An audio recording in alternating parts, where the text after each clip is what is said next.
এদিকে দেশে হামের প্রাদুর্ভাব বৃদ্ধি পাওয়ায় অতি ঝুঁকিপূর্ণ 18 জেলার 30 উপজেলায় শুরু হয়েছে জরুরি টিকাদান। এই কর্মসূচির উদ্বোধন করে স্বাস্থ্যমন্ত্রী জানান, আগামী 3 মে থেকে সারা দেশে শুরু হবে বিশেষ এই টিকাদান কর্মসূচি। বিস্তারিত ফাহিয়ান হামিমের প্রতিবেদনে।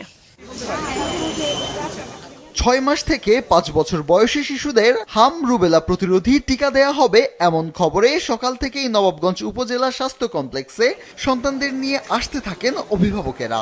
প্রত্যেক মায়ের মনে একটা ধরনের একটা আতঙ্ক সৃষ্টি হয়েছে হামের জন্য। এটা বাবুর আর কি নিরাপত্তার জন্য এখানে আসছি। বাচ্চার টিকা পাবে যাতে অসুস্থ না হয় এর জন্য। সকাল 11টায় কর্মসূচির উদ্বোধন করেন স্বাস্থ্যমন্ত্রী।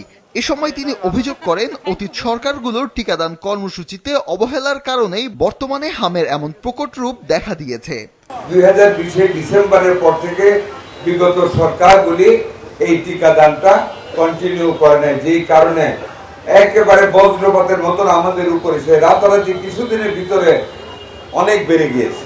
আমরা বসে থাকিনি, ওদের সাথে দৌড়ে আমরা জিততে পারিনি, বাট সমসাময়িক রাস্তায় থাকার চেষ্টা করেছি। আগামী রোববার ঢাকার 2 সিটি কর্পোরেশন সহ ময়মনসিংহ এবং বরিশাল জেলায় টিকাদান শুরু হবে বলেও জানান মন্ত্রী।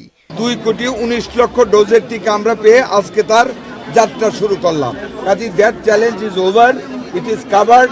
আমরা আগামী 12 তারিখ থেকে ঢাকা সিটি, উত্তর, দক্ষিণ, বরিশাল, আমরা ময়মনসিংহ ব্যাপক আকারে আমরা টিকা কর্মসূচি শুরু করব। 4 মে থেকে 3 মে থেকে সারা বাংলাদেশ ব্যাপী ইনশাআল্লাহ আমরা এই টিকাদান কর্মসূচি চালিয়ে যাব।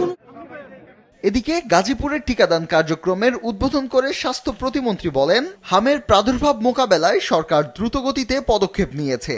সব শিশুকে টিকার আওতায় আনার আহ্বান জানান তিনি। সকল 6 মাস থেকে 5 বছরের কম বয়সী মানুষ যেন এই টিকাটা তাড়াতাড়ি গ্রহণ করে। অন্য যে বিষয়গুলো আছে টিকার সরবরাহ নিয়ে, কোল্ড চেইন নিয়ে, আপনারা বুঝতেই পারছেন আমাদের সরকার অত্যন্ত দ্রুত গতিতে আমরা পদক্ষেপ নিচ্ছি। কক্সবাজারে প্রথম দিনে 6,000 শিশুকে টিকা দেয়া হচ্ছে। ভিডিও কনফারেন্সের মাধ্যমে কক্সবাজারের টিকাদান কর্মসূচির উদ্বোধন করেন স্বরাষ্ট্রমন্ত্রী। ঝালকাঠিতে বিএনপি চেয়ারম্যানের উপদেষ্টা ডাক্তার জিয়াউদ্দিন হায়দার টিকাদান কর্মসূচির উদ্বোধন করে বলেন, এই কর্মসূচি বাস্তবায়নের মধ্য দিয়ে শিশুদের স্বাস্থ্য সুরক্ষা নিশ্চিত হবে। ফাহিয়ান হামিম, মাছরাঙা সংবাদ, ঢাকা।